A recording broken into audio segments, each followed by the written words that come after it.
1984, parte 2, capítulo 10. Cuando despertó, tuvo la sensación de haber dormido mucho rato, pero una mirada al anticuado reloj le dijo que eran solo las 20:30. Adormilado, se quedó un rato más en la cama.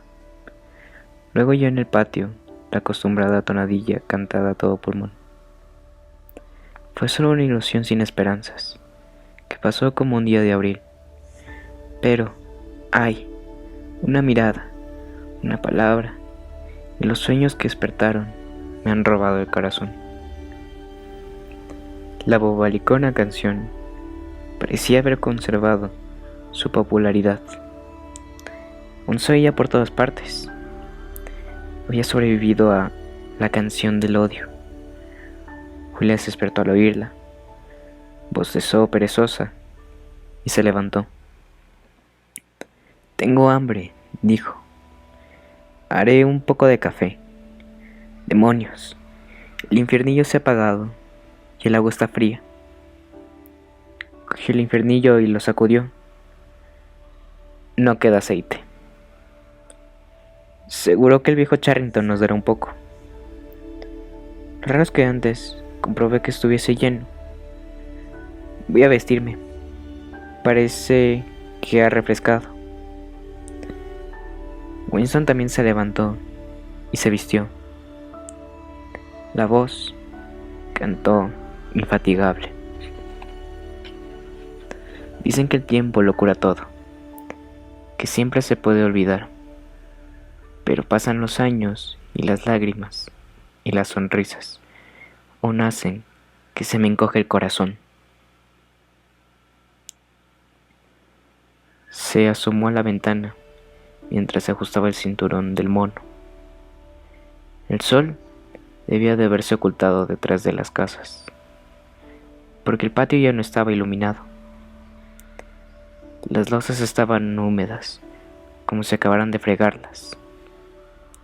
El cielo estaba tan limpio y pálido entre las chimeneas que también parecían recién lavado.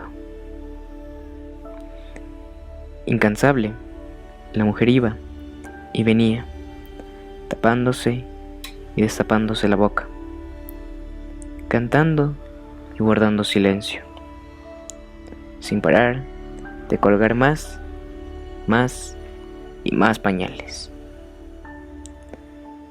A Winston le habría gustado saber si se ganaba la vida lavando, o si sencillamente era la esclava de 20 o 30 nietos. Julia fue a su lado. Juntos contemplaron con una especie de fascinación la fornida figura de abajo. Al mirar a la mujer en su pose característica, con los rollizos brazos alzados hacia la cuerda de tender y las poderosas nalgas de yegua, Winston reparó por vez primera en que era guapa. Nunca se le había ocurrido que el cuerpo de una mujer de 50 años, hinchado por las muchas veces que había dado a luz, hasta adquirir dimensiones monstruosas, y tan endurecido por el trabajo que parecía un nabo demasiado maduro, pudiera ser hermoso. Pero lo era. Y después de todo, ¿por qué no iba a serlo?, pensó. Aquel cuerpo macizo, con menos curvas que un bloque de granito, y de piel áspera y roja, comparado con el de una joven, era como un escaramujo al lado de una rosa. ¿Por qué iba a ser el fruto interior a la flor? Es guapa, murmuró. Tiene unas caderas de 1 metro de anchura, dijo Julia. Es su estilo de belleza, respondió Winston. Rodeó la fina cintura de Julia con el brazo. De la cadera a las rodillas, sus costados se rozaron. Ningún niño se saldría de sus cuerpos. Era lo único que nunca podrían nacer. Solo de palabra y por medio de la imaginación podrían transmitir aquel secreto. La mujer del patio carecía de imaginación. Solo tenía brazos fuertes, un corazón afectuoso y un vientre fértil. Se preguntó cuántos niños habría traído al mundo. Tal vez 15. Habría tenido su momento de esplendor, tal vez un año de belleza como la del rosal silvestre, y luego se había hinchado como una fruta fertilizada. Se había vuelto dura, tosca y rubicunda, y había dedicado 30 años de su vida a lavar, frotar, remendar, cocinar, barrer, limpiar, zurcir, frotar y lavar, primero para los hijos y luego para los nietos. Pero seguía cantando. La mística reverencia que sintió por ella se mezcló con la apariencia de cielo pálido y sin nubes que se extendía más allá de las chimeneas, a una distancia interminable. Era curioso pensar que el cielo fuese igual para todos, en Eurasia y en Asia, igual que allí. Y la gente bajo el cielo también era muy parecida en todas partes. En todo el mundo, cientos de miles, de millones de personas, como ella, ignoraban la existencia de los demás, separados por muros de odio y mentiras. Y, sin embargo, eran casi exactamente iguales. Gente que no había aprendido a pensar, pero que atesoraba en su corazón, su vientre y sus músculos, la fuerza que algún día cambiaría por completo el mundo. Si quedaba alguna esperanza, estaba en los proles. Sin haber terminado de leer el libro, sabía que ese debía ser el mensaje final de Goldstein. El futuro pertenecía a los proles. Podían estar seguros de que, cuando llegara su momento, no construirían un mundo tan ajeno a él. Winston Smith, ¿como el mundo del partido? Sí, porque al menos sería un mundo cuerdo. Donde hay igualdad, puede haber cordura. Antes o después, tomaría conciencia de su fuerza. Los proles eran inmortales. Bastaba con ver a la valiente figura del patio para darse cuenta. Al final, acabarían despertando. Y hasta que ocurriera, aunque fuese dentro de 1 millar de años, seguirían vivos contra toda posibilidad, como los pájaros, transmitiendo de unos cuerpos a otros la habitabilidad del partido que no compartía y que no podía erradicar. ¿Recuerdas?, preguntó, el zorzal que cantó para nosotros el primer día en el lindero del bosque. No cantó para nosotros, objetó Julia. Cantaba porque le apetecía. Ni siquiera eso. Cantaba sin más. No. Los pájaros cantaban y los proles también. El partido no. En todo el mundo, en Londres, en Nueva York, en África y en Brasil, y en las tierras prohibidas y misteriosas, más allá de las fronteras, en las calles de París y Berlín, en los pueblos de las interminables estepas rusas, en los bazares de China y Japón. En todas partes estaba esa figura maciza e invencible, monstruosamente transformada por el trabajo y por traer niños al mundo, trabajando desde el nacimiento a la muerte, y que aún así seguía cantando. Aquellos poderosos vientres surgirían un día una raza de seres conscientes. Vosotros erais los muertos. El futuro era de ellos. Sin embargo, era posible participar de dicho futuro, conservando viva la inteligencia, igual que ellos mantenían vivo el cuerpo, y transmitiendo la doctrina de que 2 y 2 son 4. Nosotros somos los muertos, observó. Nosotros somos los muertos, repitió obediente Julia. Vosotros sois los muertos, dijo una férrea voz a sus espaldas. Se soltaron con un respingo. A Winston se le helaron las entrañas. Vio el blanco de los ojos en torno a los iris de los ojos de Julia. Su tez había adquirido un color amarillento lechoso. El colorete que llevaba en las mejillas destacaba como si no estuviese en contacto con la piel de debajo. Vosotros sois los muertos, repitió la voz férrea. Estaba detrás del cuadro, suspiró Julia. Estaba detrás del cuadro, dijo la voz. Quedaos exactamente donde estáis. No hagáis el menor movimiento hasta que os ordene. Había empezado por fin. No podían hacer nada, solo mirarse a los ojos. Ni siquiera se les ocurrió huir para salvar la vida. Salir de aquella casa antes de que fuese demasiado tarde les pareció inconcebible. Desobedecer a la voz férrea de la pared. Se oyó un chasquido como si hubiesen soltado un pestillo y un ruido de cristales rotos. El cuadro había caído del suelo, dejando a la vista la telepantalla que había detrás. Ahora pueden vernos, dijo Julia. Ahora podemos veros, dijo la voz. Quedaos en el centro de la habitación, espalda con espalda, las manos en las nucas, sin tocaros. No se tocaron, pero Winston creyó notar el temblor del cuerpo de Julia. O tal vez fuese solo el suyo. Se las arregló para impedir que le castañearan los dientes, pero no pudo controlar sus rodillas. Abajo se oyeron las pisadas de unas botas, dentro y fuera de la casa. El patio parecía lleno de gente. Estaban arrastrando algo sobre las losas del suelo. La mujer había dejado de cantar. Se oyó un largo y ruidoso estrépito, como si hubiesen lanzado el barreño dando tumbos por el patio, y luego una confusión de gritos de enfado que concluyeron con un chillido de dolor.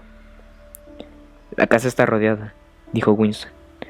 La casa está rodeada, dijo la voz. Oyó a Julia, que entrechocaba los dientes. Más vale que nos despidamos, dijo. Más vale que os despidáis, dijo la voz. Luego otra voz muy distinta, fina y cultiva, que Winston tuvo la impresión de haber oído antes. Añadió: y a propósito, ya que viene a cuento, aquí tienes una bujía para alumbrarte, y aquí un hacha para cortarte la cabeza. Algo golpeó contra la cama a las espaldas de Winston. Había apoyado una escalera contra el cristal de la ventana y habían roto el marco. Estaba entrando por la ventana. Se oyeron más pisadas de botas en las escaleras de la casa. La habitación estaba llena de hombres musculosos que llevaban porras en la mano, uniformes negros y botas de suela metálica. Winston había dejado de temblar. Ni siquiera movía los ojos. Estaba concentrado en estarse quieto y no darles ninguna excusa para que lo golpearan. Un hombre con mandíbula de boxeador, cuya boca era poco más que una ranura, se detuvo ante él y balanceó pensativo la porra entre el pulgar y el índice. Winston lo miró a los ojos. La sensación de desnudez, con las manos en la nuca y el cuerpo y el rostro vulnerables, le resultó casi insoportable. El hombre sacó la punta blanquecina de la lengua, se lamió el sitio donde debería haber estado los labios y pasó de lo largo. Se oyó un nuevo estrépito. Alguien había cogido el pisapapeles de cristal de la mesita y lo había hecho añicos contra la chimenea. El fragmento de coral, un minúsculo y frágil pedacito, rosado como una flor de azúcar en un pastel, rodó sobre la alfombra. ¡Qué pequeño!, pensó Winston. que pequeño había sido siempre. Se oyó un golpe y una boqueada a sus espaldas, y recibió una violenta patada en el tobillo, que a punto estuvo de hacerle perder el equilibrio. Uno de los hombres le había dado un puñetazo en la boca del estómago a Julia, que se había doblado como una regla de bolsillo. Estaba retorciéndose en el suelo sin aliento. Winston no osó mover la cabeza ni siquiera un milímetro, pero verse ese rostro lívido y jadeante de la joven quedaba dentro de su ángulo de visión. A pesar del terror que sentía, era como si pudiese sentir el dolor en su propio cuerpo. Un dolor terrible que, no obstante, era menos acuciante que los esfuerzos para recobrar el aliento. Winston lo conocía, un dolor terrible y agónico que aún no podía sufrir, porque antes que nada era necesario respirar. Luego dos de los hombres la levantaron por los hombros y las rodillas y se la llevaron de la habitación como si fuese un saco. Winston vislumbró su cara lívida y contraída, con los ojos cerrados y un poco de colorete en las mejillas, y ya no lo vio más. Siguió inmóvil. Nadie le había golpeado, aún.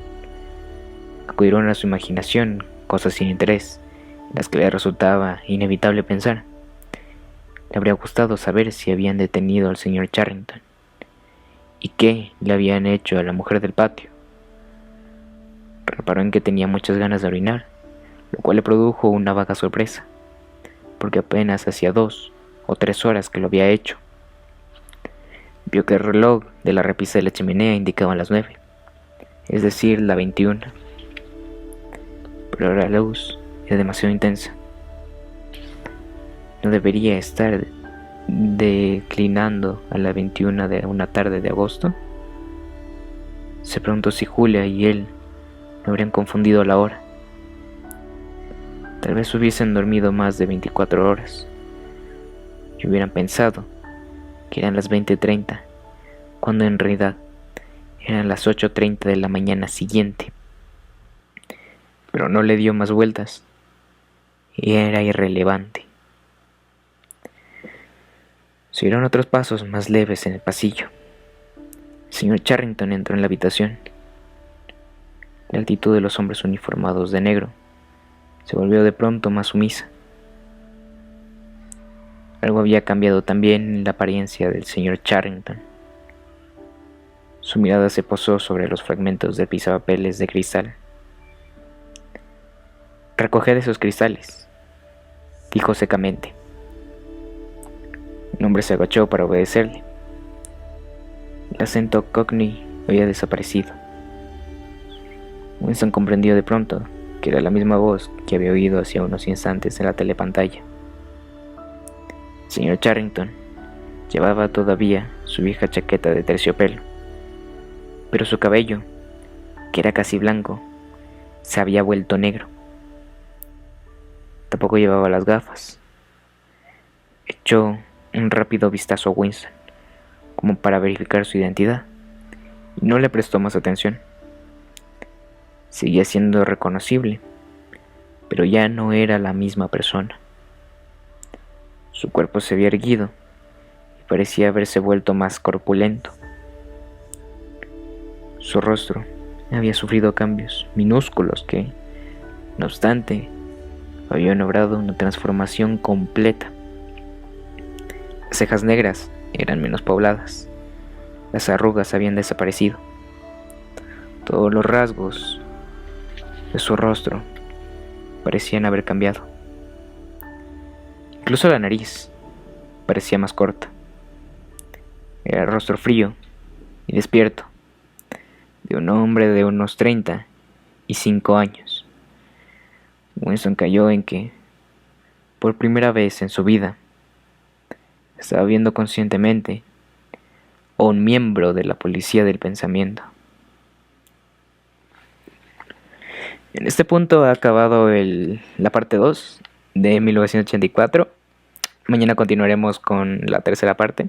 Espero que les haya gustado. Sinceramente, la parte 3 es una de mis favoritas y espero que la disfruten tanto como yo. Este capítulo, si bien no tiene tanta reflexión como el anterior, con el ensayo de la libertad es la esclavitud, la guerra es la paz,